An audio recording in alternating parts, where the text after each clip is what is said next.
கர்த்தருடைய நாமத்துக்கு மகிமை உண்டாவதாக. கர்த்தருக்குள் அருமையான சகோதர சகோதரிகளே, இந்த நாளிலும் கர்த்தராகிய இயேசு கிறிஸ்துவின் நாமத்தினாலே உங்கள் ஒவ்வொருவரையும் வாழ்த்தி வரவேற்கிறேன். நாம் ஒரு பாடலை பாடி இந்த நாள் செய்திக்காக கடந்து செல்லுவோம். நீரின்றி வாழ்வேது இறைவா, உம் நினைவின்றி மகிழ்வேது தேவா. நீரின்றி வாழ்வேது இறைவா, உம் நினைவின்றி மகிழ்வேது தேவா. உலகத்தில் 100 ஆண்டு நான் வாழ்ந்த போதும், உலகத்தில் 100 ஆண்டு நான் வாழ்ந்த போதும், உம் இல்லத்தில் வாழும் ஒரு நாளே போதும். நீரின்றி வாழ்வேது இறைவா, உம் நினைவின்றி மகிழ்வேது தேவா. பல கோடி வார்த்தைகள் நான் கேட்ட போதும், இயேசுவே நீர் பேசும் ஒரு வார்த்தை போதும். பல கோடி வார்த்தைகள் நான் கேட்ட போதும், இயேசுவே நீர் பேசும் ஒரு வார்த்தை போதும். 1000 ஜீவன் உயிர் வாழுமே, 1000 ஜீவன் உயிர் வாழுமே, உம் வார்த்தையில் உண்டு அற்புதமே. நீரின்றி வாழ்வேது இறைவா, உம் நினைவின்றி மகிழ்வேது தேவா. கல்லுக்குள் தேரையை வைத்தவர் நீர், அதற்குள்ளும் ஜீவனை தந்தவர் நீர். கல்லுக்குள் தேரையை வைத்தவர் நீர், அதற்குள்ளும் ஜீவனை வைத்தவர் நீர். உமையன்றி அணுவேதும் அசையாதையா, உமையன்றி அணுவேதும் அசையாதையா. உம் துணையின்றி உயிர் வாழ முடியாதையா. நீரின்றி வாழ்வேது இறைவா, உம் நினைவின்றி மகிழ்வேது தேவா.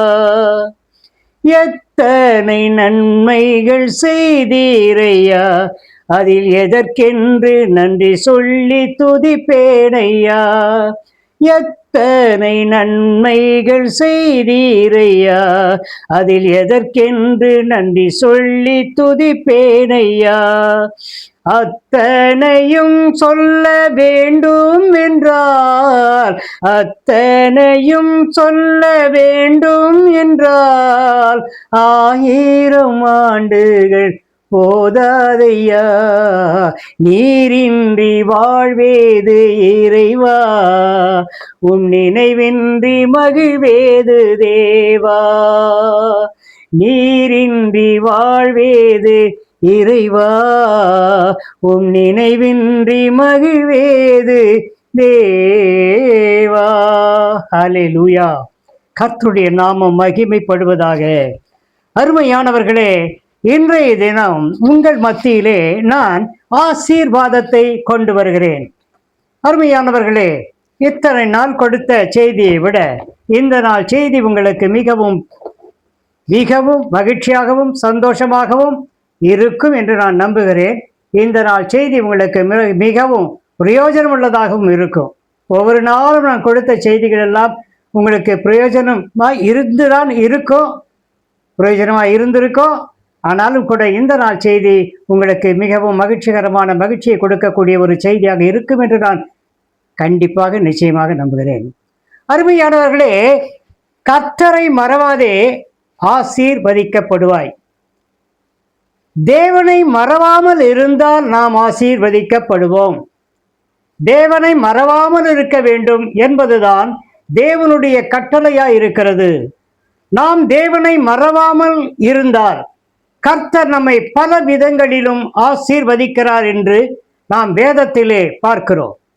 அருமையானவர்களே, இந்த நாள் செய்திக்காக நாம் எடுத்துக்கொண்ட வேத பகுதி உபாகமம் 6ஆம் அதிகாரம் மற்றும் 7ஆம் அதிகாரத்திலே சில வசனங்கள் மாத்திரம் பாருங்க. இங்கே என்ன விதமான ஆசீர்வாதங்கள் நமக்கு தேவன் கொடுப்பதற்கு காத்திருக்கிறார் என்று சொன்னால் வேதத்தை எடுத்தவர்கள் பார்த்து கொள்ளுங்கள்.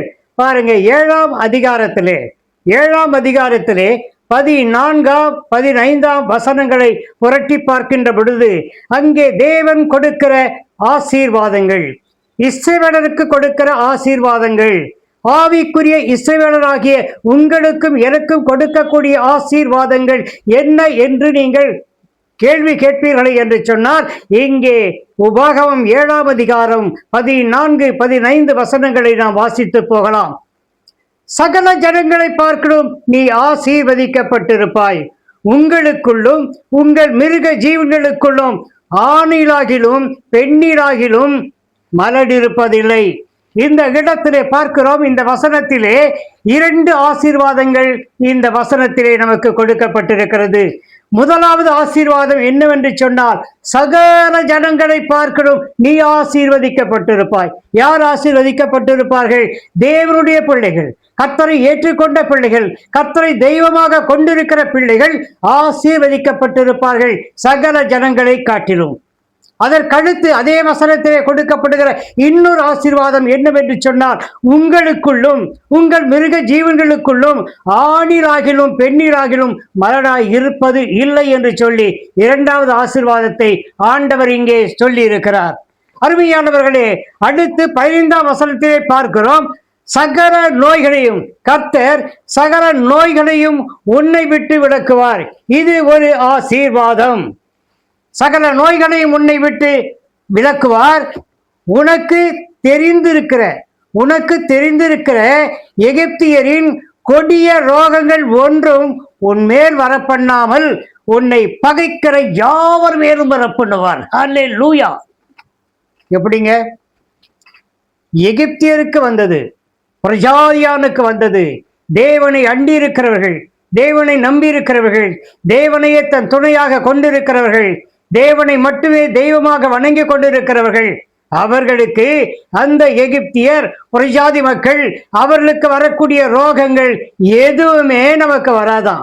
ஆனா என்ன நடக்கும் என்று சொன்னால், உங்களை விரோதிக்கிறவர்கள், உங்களை பகைக்கிறவர்கள், உங்களுக்கு விரோதமாக பேசிக் கொண்டிருக்கிறவர்கள், உங்களுக்கு விரோதமாக எழும்பிக் கொண்டிருக்கிறவர்கள், உங்களுக்கு விரோதமாக பற்பல காரியங்களை செய்து கொண்டிருக்கிறவர்கள், அவர்கள் மேல் அவையெல்லாம், அந்த நோய்கள் நொடிகள் எல்லாம், சர்ம நோய்கள் எல்லாம், அந்த ரோகங்கள் எல்லாம் அவர்கள் மேல் வரும் என்று சொல்லி தேவன் நமக்கு அருமையான ஒரு வாக்கு தத்தத்தை கொடுத்திருக்கிறார்.